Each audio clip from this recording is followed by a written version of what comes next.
Good morning, everyone, and thank you, Susanna, for inviting me. I'm very excited to be here. I am a practicing gastroenterologist in the clinical setting in the community in Beaver and Lawrence County.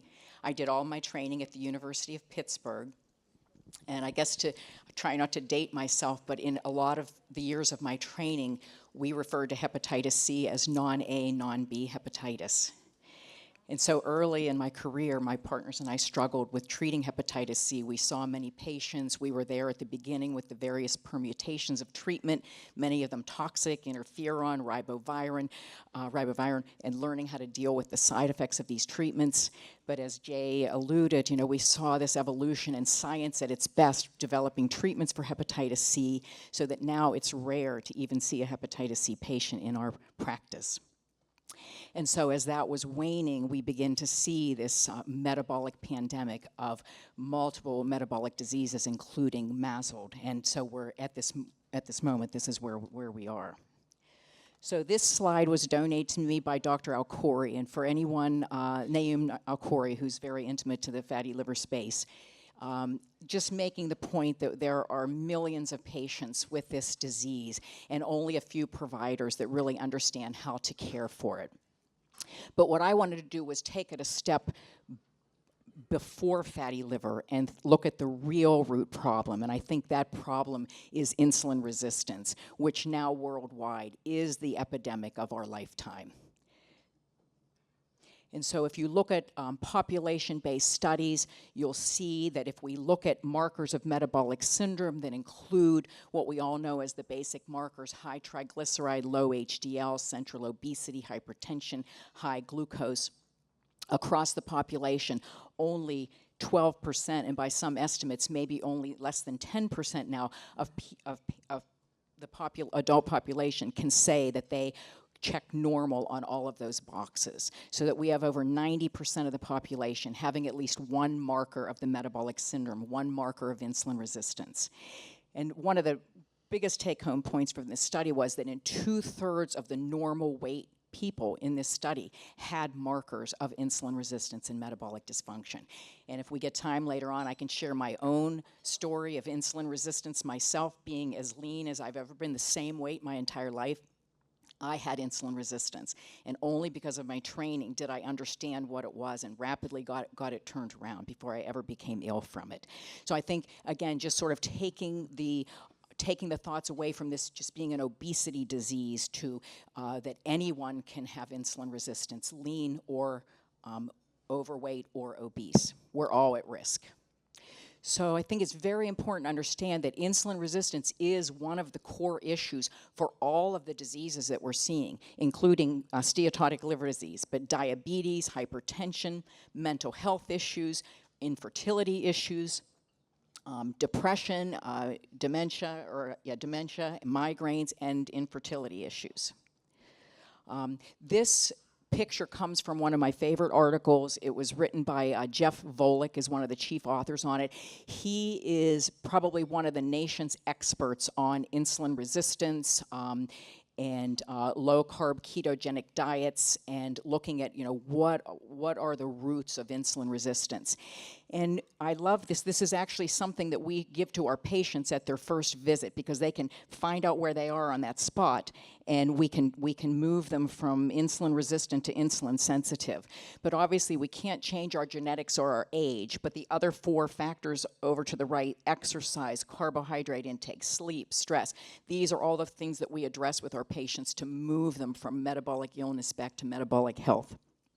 But above all, metabolic syndrome and insulin resistance are a carbohydrate intolerant state. Once you have insulin resistance and metabolic syndrome, you do not process carbohydrates like a normal insulin sensitive person. I think this is probably one of the most important slides that I want to show. This just demonstrates that insulin resistance develops over years, very silently, that you would never know that you had it unless you understood how to look for it. By the time someone becomes pre-diabetic or diabetic in the blue line going up, the red line is their insulin, how much insulin they are having to surge out of their pancreas to keep their blood sugar normal. That insulin level has been elevated decades before they ever become pre-diabetic. and we need to begin to look for this.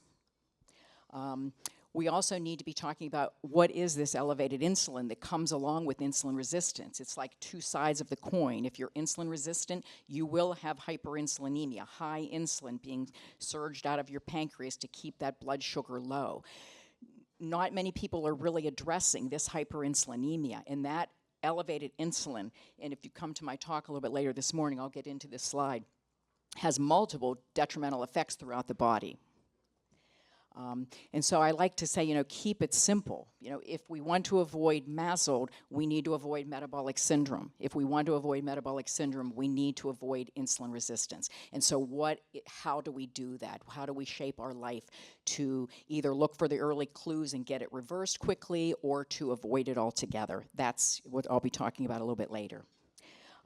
So this patient was a career-changing event for me. This was maybe about 13 or 14 years ago. Her name was Mary. I will never forget her. She had all of the components of metabolic syndrome, and we were asked to see her for an unresectable liver tumor, a hepatoma. And when we had a discussion about fatty liver, she literally looked up from her hospital bed and asked me, "Doctor, did I eat myself to death?" And I left that encounter pretty demoralized to think, how could we have let this happen? She was 72 years old, the prime of life, should have been retired, enjoying her grandchildren, traveling, and here she was in this condition. And I now know that if I would have seen this patient 20 years earlier, all of this could have been avoided. There's no question in my mind.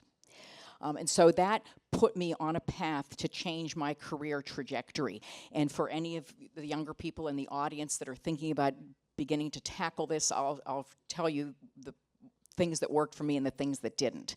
So after that encounter, I went back and got my board certification in obesity medicine. I'm not saying that everyone needs to do that. You can take some of these one-day fundamental in obesity courses that would probably suffice. But after I did that, we started our own obesity medicine center in my GI practice. We started out with low-calorie diets, Mediterranean style, and it really did not work well. Most patients lost about 20 pounds, stabilized, and that was about it. But it was really my first meeting with the Society of Metabolic Health Practitioners, where I really began to understand insulin resistance. That's where my eyes were really opened up to insulin resistance and what's driving it. We came back, we totally morphed our obesity program. My dietitian and I reviewed the literature on low-carb types of nutritional plans, and then things really began to take off. And we were often so surprised at the patients coming in that were reversing their fatty liver. We're like, what the heck is going on here? This is amazing. I'll never forget one day we had one of the family medicine residents rotating with us on our obesity day, and that's exactly what he said. What the heck is happening here? Because every patient that he saw was coming back, and we were seeing wonderful improvement. So I went back and became certified through that organization as a metabolic health practitioner. And those are all of the people that I follow. Nutrition Network, which is a world leader in nutrition training. They're out of South Africa. They offer wonderful courses for practicing physicians to learn about this type of nutrition plan. Ben Bickman, probably one of the most well-regarded insulin resistance researchers in the country. Learned a lot from him. And you'll see Metabolic Link, which offers a lot of online lectures. And then look for the Coalition for Metabolic Health, which is coming soon, and I'll talk about that in my later lecture. So I think we'll skip that for time's sake. So this is my vision only, what I see as the practitioner of the future. I think anyone dealing in this space has to have a firm grasp on insulin resistance, hyperinsulinemia, its causes, and sees it as a driver of these metabolic diseases. I think we need to stress early screening. We need to screen people early for insulin resistance with what's called a home IR score, where we're looking at insulin levels and glucose levels, calculating out their insulin resistance scores. I think we can't be siloed into individual disease components. You saw insulin resistance at the center of multiple different diseases. I think the metabolic practitioner needs to be at the center of that and not just siloed into one of those disease processes. I think we really need to push for this to be an APP-driven model with nurse practitioners and PAs, because we don't have enough physicians to deal with the onslaught of this metabolic pandemic. And in our own practice, we have incorporated certain PAs that really understand this pathophysiology and are taking care of these patients. And then I think we need to work as a team. What we have developed is a team where we have nutrition network certified health coaches that deal not only with the low carb nutrition, but also all the other aspects of the patient's life that is driving metabolic disease and insulin resistance. We have exercise specialists, and then we are well aligned with local endocrinologists, cardiologists, and primary care practitioners. And then Dr. Bahari brought this up, and I think we cannot stress this enough. You know, how much of this is an addictive disorder? And we see this in our practice. We screen for food addiction. We see it every time that we're there, and we need to begin to address this. This was a slide that I presented to our hospital board a few years ago, just basically saying, you know, that what we're doing at a hospital level is just not cutting it to address this metabolic pandemic. Insulin resistance and metabolic syndrome are basically nutrition-driven diseases, and you know, I took a screenshot of my patient's breakfast in the hospital with type 2 diabetes and steatotic liver disease. 62 grams of sugar for breakfast. I mean, it just, in a hospital facility, we have to do better for our patients. Our nutrition recommendations, consistent carbohydrate diets, low-fat diets, you know, these are just out of date and harmful to patients. And we have no formal program in our hospital facilities to address nutritional changes, including some carbohydrate reduction. And then obviously from a hospital system, we should be screening everybody early for insulin resistance, where at that point, we can rapidly get it turned around. And so we formed a metabolic task force at our hospital. Dr. Wohar, one of the internists, and myself developed this metabolic task force. This is all volunteer work. We have representatives from all parts of the hospital, including our chief medical officer, chief nursing officer, nursing representative, a pharmacist, someone from marketing and the House Hospital Foundation, our nutrition manager. We have family medicine residents rotating through, and a whole variety of subspecialists, including cardiologists, endocrine, oncologists, and internal medicine. And we have done a lot over the past couple of years. We now have an inpatient order set where when our patients come in with diabetes or steatotic liver disease, we can write for a low-carb diet for them. We have patient information at discharge about insulin resistance. We're just getting ready to put signs up near all the vending machines with a QR code where you can scan and get to information about the dangers of fructose and metabolic syndrome and steatotic liver disease. We're developing educational modules that will be mandatory yearly modules for all hospital staff to learn about insulin resistance and metabolic syndrome. And then our next thing that we're going to discuss at our meeting in November is doing a pilot study of diabetes reversal using a very low carbohydrate diet. And we're going to pilot this in Dr. Wohar's office. And then this is the Coalition for Metabolic Health. This is a national organization. It's an alliance of researchers, clinicians like myself, policymakers, philanthropists who have decided we need to all come together to raise the voice about metabolic health, insulin resistance being at the core of all of this. And so they're going to begin to address this along multiple different areas. And so we're just emphasizing to everyone, I'll be finishing up in 1 minute, that everyone needs to take responsibility to understand what their individual metabolic scorecard is. Every person can have this done by the simple labs that we do and the simple measurements that we do, including measuring a fasting insulin and fasting glucose to calculate out your insulin resistance score.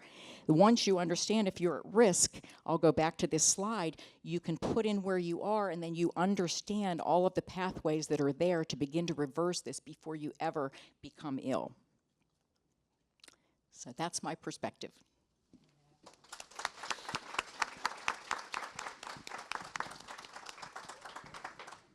Thanks so much. That was a wonderful overview of rethinking MASLD in terms of its root cause of insulin resistance and clinical approaches to really intervening even before MASLD happens by intervening at the point of developing insulin resistance. So thank you. So we'll move on to our next speaker. Our next speaker is Kimberly Martinez. She's going to share with us her expert point of view of MASLD as someone who's lived with the disease. She's a dedicated caregiver, liver transplant recipient, and a passionate advocate for the liver disease community.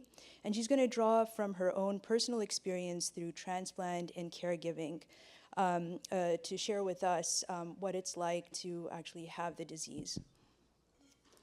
Hi, my name is Kim Martinez. I grew up in California, and I actually grew up living in a pool. I mean, when I was younger, my brother bought a Doughboy pool, and we spent every single moment we could in that pool. So I was an active kid, but I was heavy all my life. I've been heavy. Before I start my liver story, I want to tell you the spoiler alert. There's 3 angels in the story, so you might want to listen for the angel stories. And my liver story actually starts with my brother Paul. He's 8 years older than me, and from the time I was 6 until I grew up, he was the one who helped take care of me and my 2 younger brothers while my single mom worked. My dad was an alcoholic, and eventually he died of cirrhosis. So Paul, in 2012, 2 things happened. In April, I stopped eating sugar. I did really well for a year, and I lost about 40 pounds. That same year, Paul ended up on dialysis in October of that year. So about 7 months later, I had been almost a year without sugar. And I asked him, I just told him, we were talking, and I said, you know what, I was still heavy. I said, I don't care if I lose another pound, just not eating sugar makes me feel so much better. And then that's when the big brother came up and said, well, would you lose the weight to be my donor? And I said, yes, I would do that. So I joined the Y. I walked the pool. I ended up swimming laps. I got up to a mile a day. Did Zumba twice a week. I rode bicycle. I had a good diet, and in about 7 months, I lost 96 pounds. So this was from May to December in 2013. So December 23rd, I woke up with the flu, and he was supposed to go to dialysis. And he told me he would stay home and take care of me, and I insisted he go to dialysis. And the reason he wanted to take care of me was because I am famous for not taking medicine. I don't even take cough drops back then. And so he thought I wouldn't take care of myself. I promised him I would. I took Tylenol as directed. I drank a lot of water. I did everything I should do with the flu. He came home that night, and I was trying to pretend I was feeling better so he wouldn't worry about me. And as he sat down, he goes, how are you feeling? I said, better. And then I said, could you hand me that cup? There's like a styrofoam cup from like a convenience store there, 32-ounce one. And he handed it to me, and that's the first time I threw up all day. I threw up blood all the way to the top of this 32-ounce cup.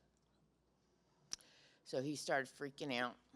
And he said, we got to get you to the hospital. And I didn't have insurance. And I said, no, I'm fine. I threw up. After you throw up, you feel better, right? And he said, no. He threatened me with an ambulance. And finally, we got in a stick shift car. And he said he was going to drive. He has neuropathy. There's clutch and gas, and his feet would hit both pedals. So it was like Keystone Cops going to the hospital. He's like, So we get to the hospital. And right away, they take me in the back. And they ask me what's going on, and I tell them. And they ask me if I lost any weight recently. And I tell them, but it was on purpose. I lost the weight on purpose. And I asked Paul's permission, can I tell you why? And I told him it was because I wanted to be a donor. And I got the feeling when I told them I threw up blood, they did not believe me. I don't know why they didn't believe me. So they started asking me questions. How much did I drink? I never drank. My dad was an alcoholic. I went the complete opposite way. Do you do drugs? Nope. I don't even take cough drops. Nope. And so that was the beginning of them asking the same questions every, like, few minutes. Someone else would ask me the same questions. And so that's one of the reasons I thought they didn't believe me. So I'm back in the exam room, and the nurse comes in and says, "Are you sure you threw up blood?" And in my mind, I'm thinking, oh, maybe I get home. And I said, "I don't know." And Paul said, "She did. She threw up blood." So we're going to find out. And they put a tube into my stomach through my nose, and up came bright red blood. And that's the moment they wouldn't leave me alone. They always had someone with me. They came in and told me they're going to call in a gastroenterologist and his team, and they're going to stop my bleeding. And they explained to me they're going to put rubber bands around where I was bleeding and it will stop. So now it's past midnight, so it's Christmas Eve, and I asked them, please don't call the doctor in on Christmas Eve, and they did. They moved me to a resuscitation room, and at the time I had no idea what that meant. But now I know it means that they're worried I might crash, and they need to be in a room with all the equipment. So that's when I met Dr. Conklin. He came in, and as he came in, I started throwing blood up again. And the nurse was holding me up so I wouldn't aspirate, so I wouldn't lay back. And as he came in, I was throwing blood up, and she said, "Could you hand me a tissue?" And he went like this. So that's the first meeting I had with him. And yeah. So then he explains to me he's going to do a scope, and he's going to, put me under and put a scope down and tie up my varices. And then right before I went under, he said, "Oh yeah, you also have the flu." And I said, "Lucky me." So after the scope, he started walking out of the room, and I was still kind of loopy, and I saw him walking out.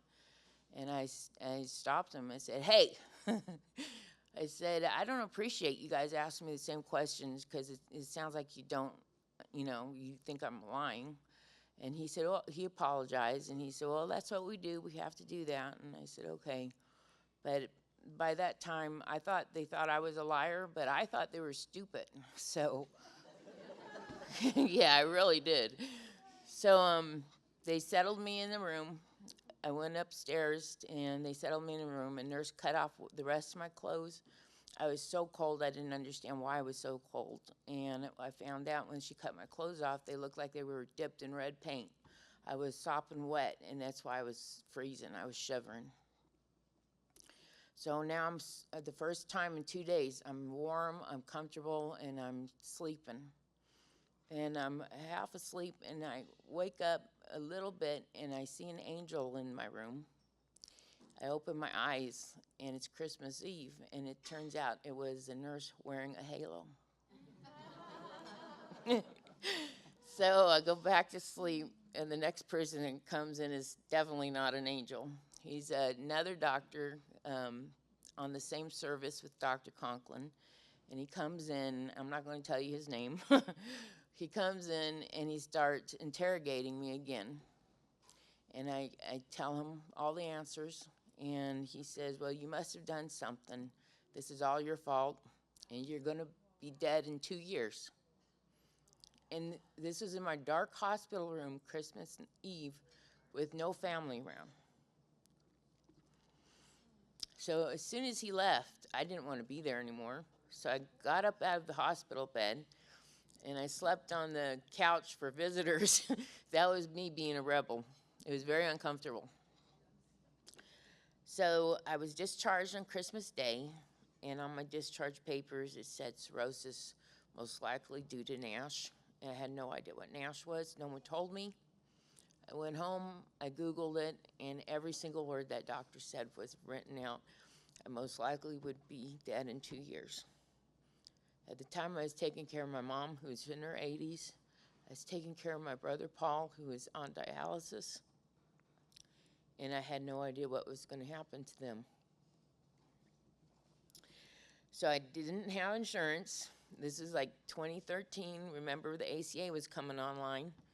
And I have a niece, and she looked into that, and she actually got me a pretty good policy. So I was not going to go to my follow-up with Dr. Conklin, but I had insurance, so now I went. So the first follow-up I had with him, one of the first things he asked was, would you like to have a transplant? And I said, you might as well ask me if I want to go to the moon, because how is that ever going to happen? Because Paul already had problems trying to get a transplant. And he assured me now that I had insurance, if I listened to him, that I could get a transplant. So that's the day he became my hero. He was the one, he is the reason I got transplanted. He watched my back the whole way. So he sent me to a transplant center about 2 hours away from my house in Oklahoma City, MASLD Transplant Center. And every time I had appointment with them, I'd have appointment with Dr. Conklin. And he always watched out for me. What did they say? What do you feel about it? And I told him at one time that they thought I would never need a transplant. I was so excited. And he said, well, maybe just because you don't get transplanted soon doesn't mean you'll never need one. And it's better to be listed and not need a transplant than need a transplant and not be listed. So eventually he called them, and he was talking to them about my case. And the next time I saw them, they asked me if I would like to be evaluated. This is like 10 months after seeing them. They told me it takes 3 to 6 months usually to get listed, because they'll run into something and they'll have to fix it, some problem. And so that's what they told me. So I went through 2 days of testing. I went through like 6 hours of an interview where I sat at a little round table and people came in and interviewed me. Financial people, social worker, doctor, just it was like a job interview. So I got my my case went in front of the committee, and it took 14 days for me to be listed. I flew through it. And so I was listed in March of 2015. So in January of 2016, I had an appointment with a cardiologist. I already had a clearance from the year before, but I needed a new one because every year you got to redo everything. So I was talking to him, and he said, you cleared the cardiology part, but did you know you have fluid around your lungs? And I said, yeah, I think I could feel it. He says, well, make sure you let your liver doctors know. So I went down to my next appointment, and by getting there, I walked past a gift shop, and the gift shop was really lit, lit brightly, and there was all these little figurines and stuff, and one of them was a little angel. She had her arms up, straight up, like in victory, and she had little wire wings. And I thought, what are you so happy about? I was not feeling very good. I was thinking about all these negative thoughts. What would happen if I got too sick for transplant? What if I didn't get another insurance approval? What if, what if, what if? And I really didn't think I was ever going to get transplanted. So I went to my liver appointment, then I went home. And this was January 2016. I was supposed to get listing labs in February 10th. So about a month later, I went to get my listing labs. And when I got there, it was local by my house. I was turned away. And they told me I wasn't supposed to get labs. And I was told this was very important. So I tried to call them. No one called me back. I finally gave up. I started driving out of the parking lot, and then my coordinator's assistant called and said, what's going on? I told her. She said, turn back and go get those labs. I'll call them. So I did. And when they did the labs, I apologized, and I said, thank you for doing this. This is so important. I'm waiting for a liver, and you never know. I might get the call today. So I go home. Paul's at dialysis. Mom's at home. Paul calls from dialysis and says, Mom, would you like anything on the way home? She said, yeah, I'd like a strawberry milkshake. And then Paul says, Kim, do you mind doing this? Because I really don't feel like doing it. I just want to go home. I said, okay, no problem. So I get in the car and I go buy Mom's strawberry milkshake, and the phone rings.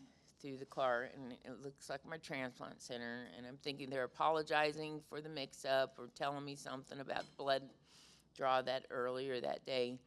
And I hear a voice I've never heard before, and she says, "Kim Martinez?" And I said, "Yes." And she said, "Dr. Duffy thinks he might have found you a liver." And she told me all the instructions, and I said, "Could you repeat that? I didn't hear anything." And she did. And then I started calling family. I called Paul, and that's my brother Paul on dialysis.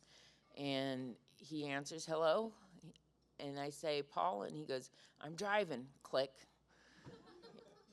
And then I take a deep breath, and I call him a second time, and he goes, "I'm driving," click. And then finally, I call my brother, Jimmy, who's 1,600 miles away, and I tell him what's going on, and I say, "Paul won't answer his phone," and Jimmy says, "I'll call everyone else. You need to call Paul." So I call Paul again, and he says, "I'm driving. This better be important." And I said, "Yes, well, kind of. They found me a liver." And then you could tell he was in shock. And he says, "I'll meet you at the house." So I'm driving to the house with this shake for Mom. I give Mom the news. I hug her. She's just so happy. She's shaking. I give her her shake, hoping that helps. And then I hear Paul's car pull up. I hear the garage door open because that's where I kept my to-go bag for the hospital. I hear my car slam. He put it in there, and he comes in, and he kisses me, hugs me, and he tells Mom it's going to be okay. And I get in the car, and I drive to pick my sister up, and my sister and me head out to the hospital. So anyway, that's the angel bell I heard. So anyway, we arrive at the hospital, and I have my surgery, and I woke up in the ICU, and that angel that I saw that day, I was so worried about everything, was sitting next to my bed. And I had never told anyone about her. And she came from my niece who lives 1,600 miles away. Yeah, it was really something. So to wrap it up, the lessons I learned, well, let me go back 1 second, okay? My brother is so caring. After my transplant, he wrote the president and told him thank you for working on the ACA. And I had no idea he did this. And I got a letter from President Obama congratulating me on my transplant. It's one of my, yeah, I love it. So my lessons is advocate for yourself. Have a strategy. My strategy was say yes to everything because I could say no at the end, right? So I said yes to everything. They told me to jump. I said, how high? I did everything by the book. Have a good relationship with your doctor. If you don't, then you need to find another doctor. I did have a few complications. 2 days out, I had a heart problem with cardiomyopathy, and they think it was the stress of the 8-hour transplant surgery. 10 months out, I had a bowel stricture, and they took care of that using ERCPs and stents. And very recently, I have an acute kidney injury. You know, Prograf or tacrolimus is hard on your kidneys. So I do have that right now, but it's getting better. I'm stabilizing it. And if you counted the angels, there was only 2, right? Well, the third one was my donor. And I carry her right under my heart. She's sewn right under my heart. So, thank you very much.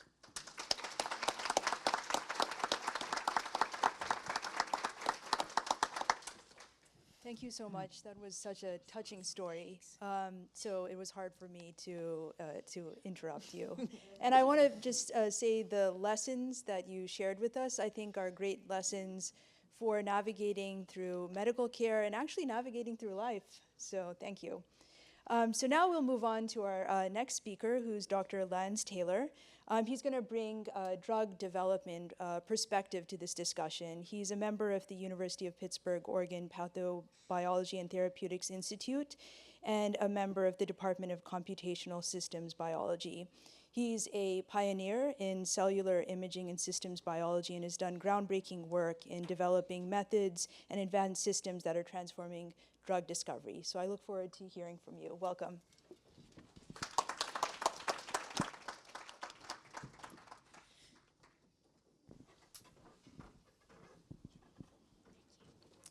Thank you. It's a pleasure to be here and taking part in the National Liver Gathering. This talk is going to be more about where we're going and future potential of some new technologies. So I'm going to start off by describing what is the so-called traditional approach to developing therapeutics. I've simplified it here, but it's generally a pipeline, starting with understanding the disease, making a model of it, testing what kind of molecular targets have potential, and then developing an assay so you can screen either large libraries of potential compounds or generate a smaller panel of chemical and biological components, and then testing them to find potential candidates. You get to the point where you find a couple of lead compounds, and medicinal chemists usually tune those, and then you get into preclinical testing. Historically, animals have played a central role from the beginning all the way up to clinical trials. And in clinical trials, historically, they've been large random populations of patients. And the driving force in the industry, which makes sense from a practical and financial standpoint, is a one-size-fits-all. If you have a particular disease, you develop a therapeutic for the disease and give it to the patients. The problem historically has been, although we've developed some fantastic drugs over the last 30 or 40 years, it's a very inefficient process. There's way more failures than successes. So it's brutally expensive. So something happened in 2022, and that is the FDA realized that animal models of disease and ADME tox testing were not a gold standard, but as the previous director of the FDA said, they're barely bronze. And so they made the decision that enough progress had been made in using human cell-based experimental models and computational methods that they no longer required animal testing to be part of an investigative new drug filing. This was really a landmark decision. Now we can have patient-derived experimental models of various diseases and in different organs and even in coupled in vitro organs. And we can have patient computational models. And from one or both of those, you're in a position to maybe look at cohorts of patients, getting it from a random population to patients that are more like one another that might respond to drugs better. And we saw this, and being able to do this as a technical step towards so-called precision medicine, where the individual patient is the center. So what do we have in common, what do rockets have in common with patients? Well, we can measure many different parameters related to functions and make digital twins.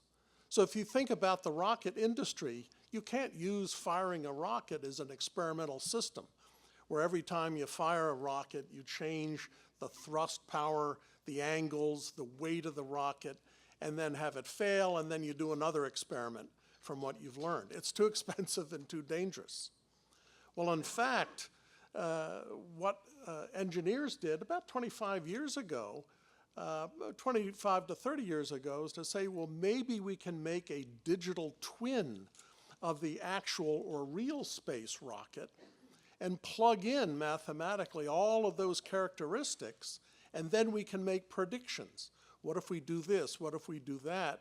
And then design a rocket to actually launch that will work. And in fact, that's dominated the aerospace industry for this whole period of time. We can actually do this with patients. There's the so-called real patient that's lying in the bed you see in this diagram, and you can make a digital twin of that patient, which is the partially transparent figure standing next to the bed. And what's powerful here is that over the last 20 years probably, we now can measure a wide range of things from patients, starting with the standard clinomics, blood chemistry, imaging modalities, et cetera. But we can now add to that genomics, metabolomics, proteomics, transcriptomics, epigenomics, and even more recently, something that's very important, microbiomics. And then you can build that into a computational model, a so-called patient digital twin, and make predictions. Based on this patient's data, if we give them drug A, what is the probability of having toxicity? Or what is the potential of efficacy in this patient versus another patient? The little diagram on the bottom shows such a model where a prediction was made of the impact of a treatment on a decrease in the health of hepatocytes. The second component of this, so you can make a computational model, a so-called patient digital twin, but can we also make an experimental system based on the patient's own cells? So one of the things the field has done over the last 10 years is to be able to recapitulate various organs. The one we've focused on is the liver. So we can now recapitulate a MASLD patient's liver acinus with patient-derived liver cells, either primary cells or more recently induced pluripotent stem cells that are then differentiated into the right cell types, to make what we now call a patient biomimetic twin, or a mini-me, if you will. And the idea here was to test some of the predictions that are made in the patient digital twin on an experimental model before the patient sees any treatment. So this just shows a diagram of building a three-dimensional liver where it has a vascular channel and a hepatic channel with 4 or 5 of the key cell types of the liver. On the right now, this is a particular device that's called the vascularized liver acinus MPS, patient biomimetic twin, and we actually can create zonation, which is a key element of a normal functioning liver. So now we can make these devices from an individual patient's cells.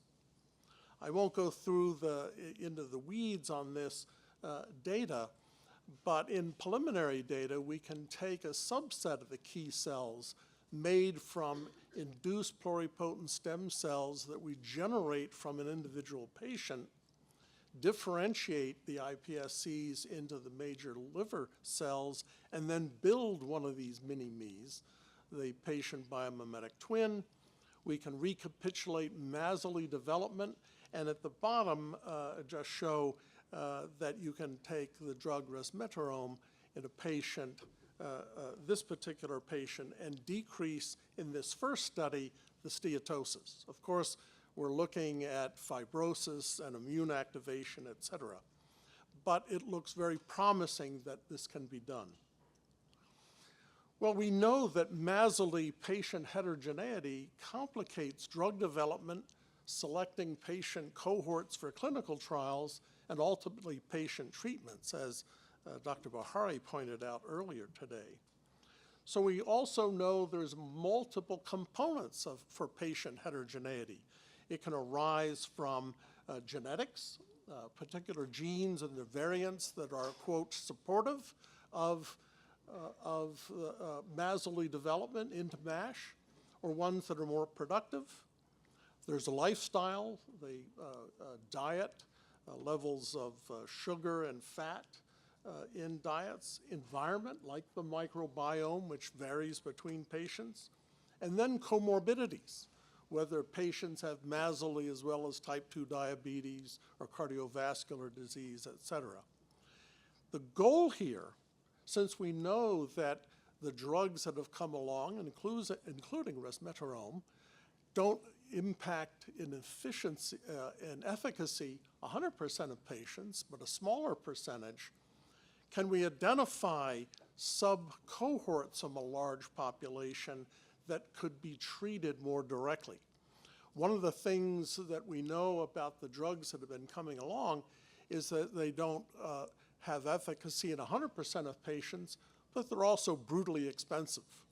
So we want to get the right drug to the right patient and have a higher probability that it'll work. This can go to the level of just cohorts of patients, ones that are the most similar, or even down to the individual patient. So this heterogeneity, which is real and a problem, does necessitate the need for a precision medicine platform to be able to optimize patient cohorts and individuals that would have a high probability to respond to a therapy in a healthy way. I've borrowed from Dr. Bahari's diagram of the comorbidities. So if you look on the left, there's the random population. The green patient with the arrow has MASLD to MASH, and no obvious other major comorbidity. However, other patients can have MASLD and type 2 diabetes, or MASLD plus cardiovascular disease, or chronic kidney disease, and they probably will need to be treated in a slightly different way because of the complexity of the metabolic syndrome. So we see, and this is research, we're not there yet, and I think if we're fortunate and things work in favor, within the next 5 years, I think it can be reached. We've been working on the integration of patient digital twins and patient biomimetic twins to make a precision medicine platform to address the patient heterogeneity in MASLD, but it's also applicable to other complex diseases. So starting with number one, everything starts in the clinic, which is why we work so closely with Dr. Bahari. And two things can happen in the clinic. One, patient data is collected, obviously the clinomics, but then based on funding and availability, we can look at genomics and metabolomics, proteomics, et cetera. We also can take a blood sample from that patient and select out the monocytes and generate induced pluripotent stem cells from those monocytes, which then can be differentiated in a whole step process into the individual, in this case, liver cells. So with the patient data, you can then make a computational model. And there's a wide variety of powerful software tools that have evolved over the last probably 5 to 10 years. And with that, you can essentially build a patient digital twin of that one patient in the clinic. That's number 4 on this diagram. But we can also put those cells that have been produced from that patient into one of these patient biomimetic twin systems. We can analyze what's in and comes out of those patient biomimetic twins, treat it like a patient, so you can do the equivalent of blood chemistries, and you can do all those other omics analyses. And you can even combine the information from the patient and its mini-me to build a more advanced patient digital twin, which is number 4. Then all of that goes to 9, which is using those tools to make predictions. Is the drug efficacious for this patient statistically? Will it have toxicity? Can we collect patients that are the most alike and make a cohort of similar patients for clinical trials? And then we can use it for therapeutic selection. Should they be taking drug A, B, or C, or some combination? And what's interesting in combining these, you can go from number 9, follow that large arrow back to number 6, patient biomimetic twins, and actually test the drugs in the mini-me before you make the decision about delivering it to the patient. This is a big vision. It's more of a vision now, but major components of it are showing great promise. So we hope over the next 5 years that major progress will be made. To do this takes a great team from the Institute. Obviously, we're centered in the collaboration with Dr. Bahari. It has to start in the clinic. We also have major computational demands. Eric Van Strobel is the lead of our computational team, and Paul Monga, who's a director of the Institute, is a main supporter. Thank you.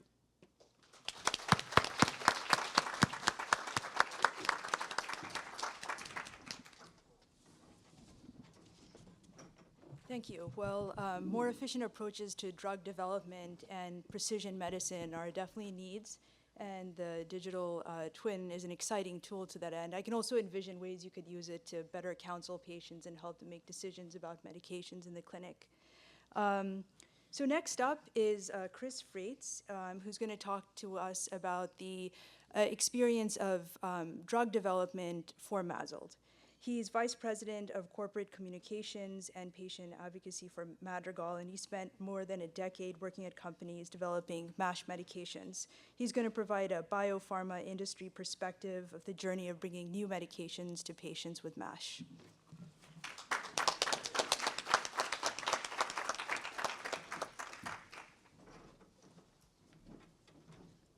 What do you think of the slide cover, Kim?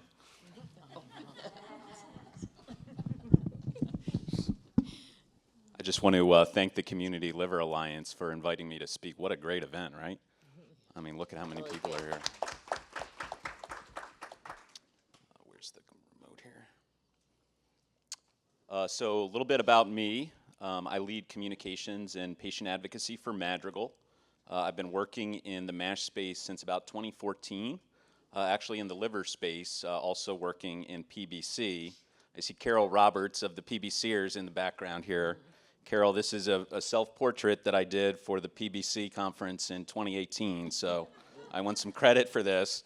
I have that. I was going to wear that sport coat actually today. It's up in my. But really happy to be here. Disclosure: Madrigal, we provided some grant funding. I work at Madrigal, and my presentation reflects my own views and not necessarily Madrigal's. So bear with me here. I'm actually starting this with a poem.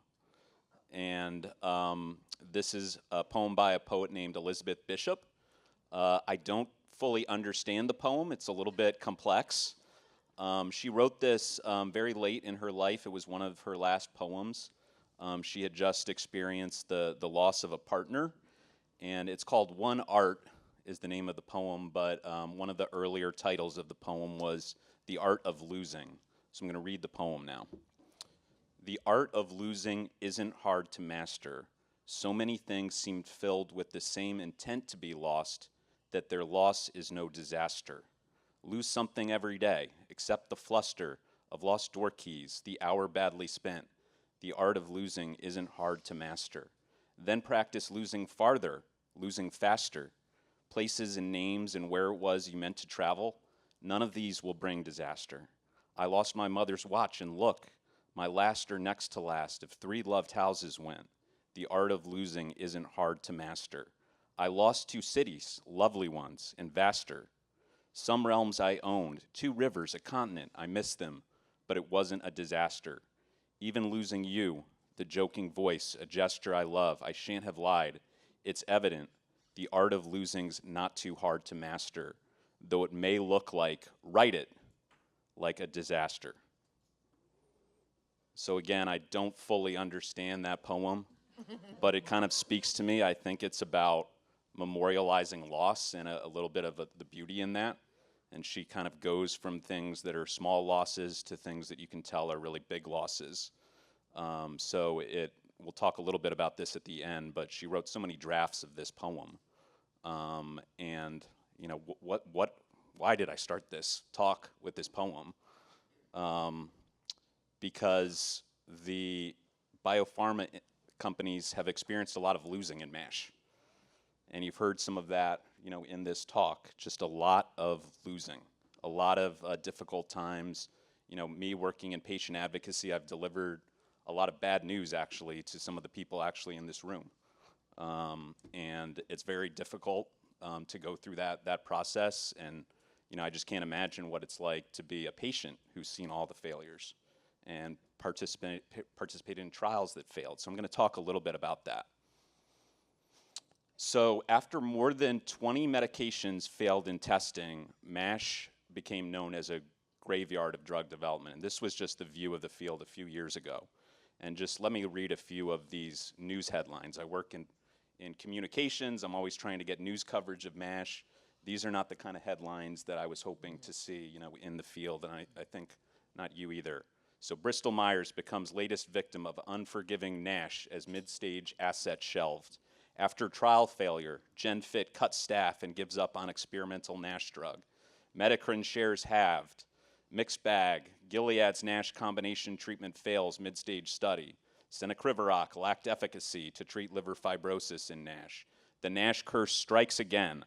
Pfizer dumps early-stage asset for liver condition. And this last one isn't so much a news headline. This is Hepatology, the journal of the American Association for the Study of Liver Disease, published the question, time to abandon NASH. And again, this is when the disease was called NASH. Of course, it's MASH now. But think about these headlines and you know, how it would feel to be a patient waiting for an approved therapy to be reading this. Prior to joining Madrigal, I worked at a company called Intercept, and they were one of the first companies to really dive into MASH. And their medication was rejected twice by the FDA for MASH. Intercept cuts all NASH investments, 1/3 of staff after second FDA rejection. FDA advisors vote against approving Intercept's MASH drug. Intercept's NASH hopes dashed. So despite all this kind of losing, I am very proud to have worked at Intercept before joining Madrigal. And Madrigal is the company where we finally had a breakthrough in March 2024. You heard a little bit about this from Dr. Bahari's presentation. So after all those 23 medications failed, finally crossed the finish line. This is our founder, Dr. Becky Taub, holding the FDA approval letter that we received. So I was running around that night. We were all excited. Usually when I'm seeing Becky, she's yelling at me for something, but she was very happy.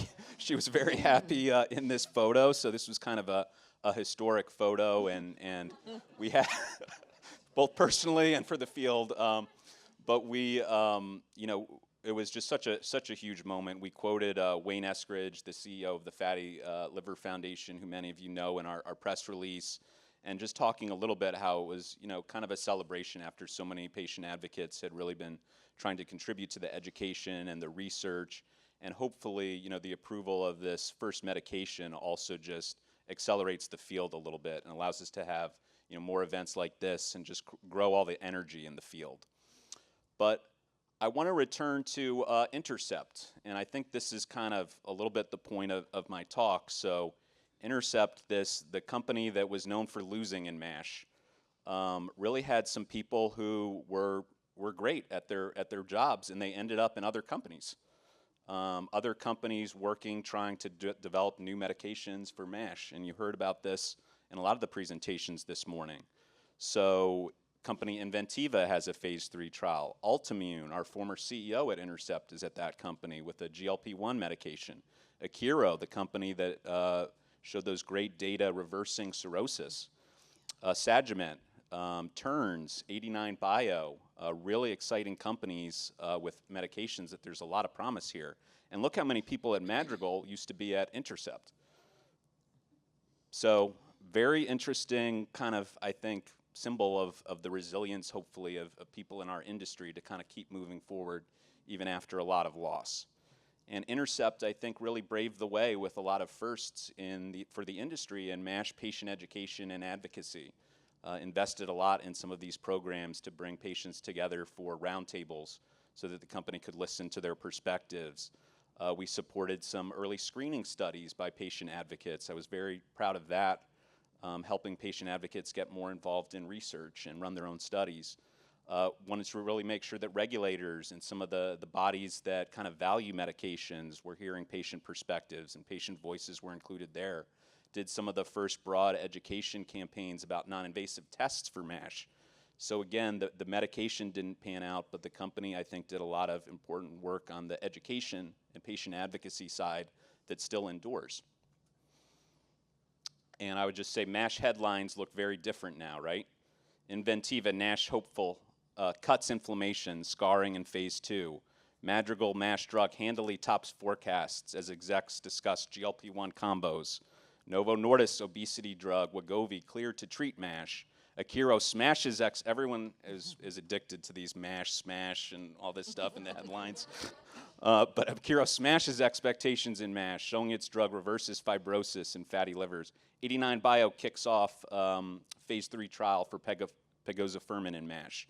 So I think a lot of this momentum goes back to the MASH community and the resilience of, you know, all the patient advocates working in this disease, really pushing people at companies like mine, keep going, listen to us, keep pushing all the people who are involved in the development process, you know, and we need to keep it going because, as we've heard, there's still a lot of work to do. We're in this very positive moment in MASH after we've moved beyond this graveyard of drug development idea, but of course there's a lot more to do. And this just goes back to the poem. There were 17 drafts of this poem, one art, and it started out was just a totally different poem at the beginning. And it was just, she was just mourning the loss of her partner, and it was just, she was putting her thoughts down. It was very messy. And in the end, it became this very well-crafted classic poem.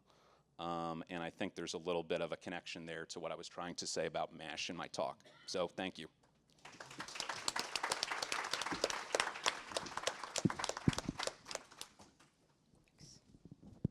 Thank you. So ultimately what we learn is science is iterative and has to be collaborative, where we learn from each other. Now I can open up for questions. I think we have a few minutes. We can take 2 or 3 questions from the audience.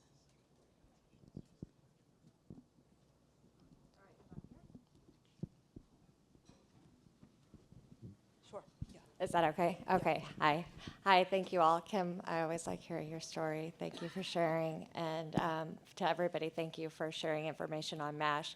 Again, I'm Jen from Sober Livers. For those of you who weren't here yesterday, I shared my story in a bit, but I also talked a lot about how we're a lot of alike than different, and especially with genetics. And twice now I heard the word addiction in these presentations. So my question is, I know we work very hard in ALD in this space right now when we transplant somebody prior to 6 months and even after 6 months of sobriety, that treatment is so necessary before, during, and after that event for that addiction. So what is happening in the MASH field as far as treating people both before, during, and after for that addiction if they do in fact have a food addiction? I'll let you start. Go ahead.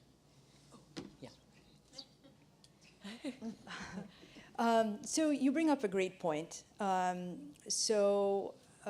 the years, I think this concept of food addiction has grown. And I think we're still trying to understand what that entails and how best to intervene. I think one thing that has emerged is, ultra-processed foods, for instance, which Dr. Bahari brought up, and it's come up in a second instance. These are foods that tend to make people more hungry and increase cravings, and they're not associated with satiety. So I think encouraging people to stay away from this class of foods is probably one thing we need to target before, during, and after transplant. You're right. So for patients who advance to the point that they need transplant, they need counseling to continue to avoid those after transplant. Secondly, we don't have any medications that are technically designed to address food addiction. But certain medications that have already been talked about this morning, which are the GLP-1 agonists and also FGF21, these are medications that predominantly act centrally in the brain and do reduce craving and satiety. So over time, it'll be interesting to see how people in the field use these medications to potentially target what we are calling food addiction, and help people control their cravings and need to eat. Because you're right, these are things that are going to continue to affect people even after a transplant, and we need to get at the root cause to prevent reemergence of MASH in the new transplanted liver, for instance. Yeah. Well, and just to add to that, and I love that you can help with those types of foods, but also, you know, a lot of times there is an underlying root cause that is more from that they're depressed, anxiety, other things like that, the mental health. Trauma may be in there. So I would encourage, you know, as we are transplanting or looking at transplanting people, to help them too through their mental health and their mental health struggles that they may have. Being very compassionate towards that and empathetic, as I have complex PTSD. So just wanted to throw that in as something that I think would really help patients after to really lead a successful and joyful life. Yeah, you're totally right. So rates of depression, anxiety, and also binge eating disorder are very high in these populations. So that's a great point you brought up. In my clinical practice, when we put patients on low or very low carbohydrate diets and see them back, I mean, I don't do research, but just anecdotally, when we see the patients come back, it really is separated out into two groups. The group that comes in and says, oh my gosh, this is the easiest thing I've ever done. I can eat this way forever. I feel great, energy level better. And then there's a subgroup of patients that come back and they're still struggling. And so I think, you know, when we screen everyone for food addiction with something called an UNCOPE score. I think there is a correlation there. We are keeping this data, hoping to, you know, review it after a year or so to see. But definitely, I think that it's real. I mean, we use an abstinence model, and anyone that scores high on the UNCOPE score, we have them, it's complete abstinence. Just as with any other addiction, it's got to be abstinence of that. I think there is one, I can't quote the study, but it just came out recently. Tro Kalayjian's group in New York looked at using ketogenic diets in their practice and found that they did significantly reduce binge eating in that population. So I think we have that data. And then the other thing I just want to call your attention to is there's an organization called Metabolic Minds. It's a nonprofit at the intersection of nutrition and mental health. They're self-funding a variety of research studies all over the world, and they are looking at using ketogenic diets for a variety of mental health disorders and showing remission of bipolar disorder, schizophrenia, anxiety, depression. Jeff Volek just published a study from Ohio State University looking at college students with depression, putting them on a ketogenic diet. In 2 weeks, they were all symptomatically better on the ketogenic diet. So follow Metabolic Minds. I think they are going to be the wave of the future looking at nutrition and mental health.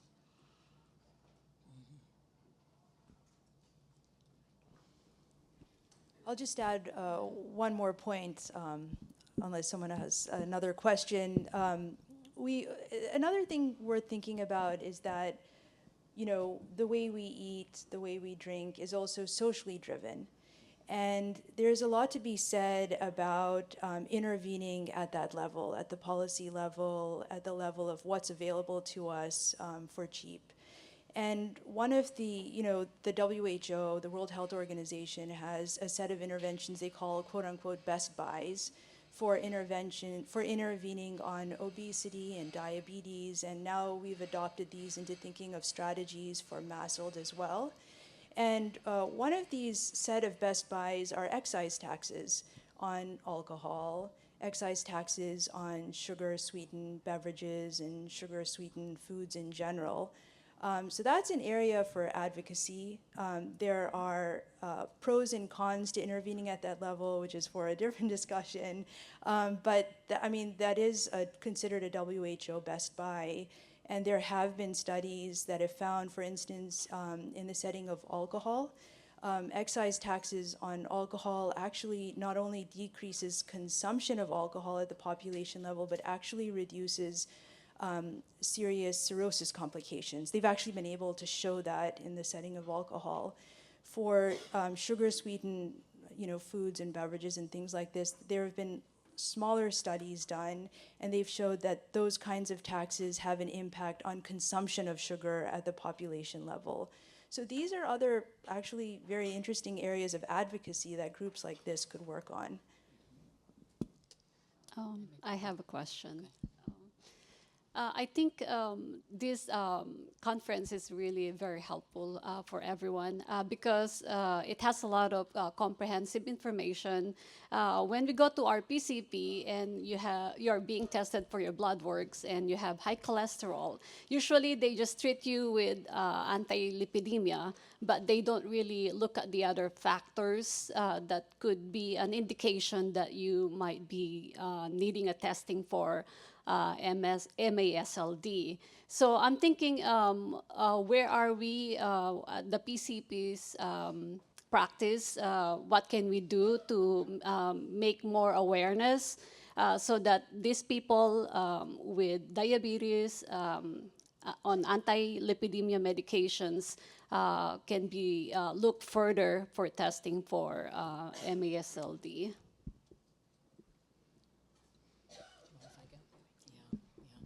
So I think this is such a profound question, and I think it really has to be tackled on multiple levels. This new coalition that I introduced, we have our first meeting in November. I think they're really trying to make things happen on a national level.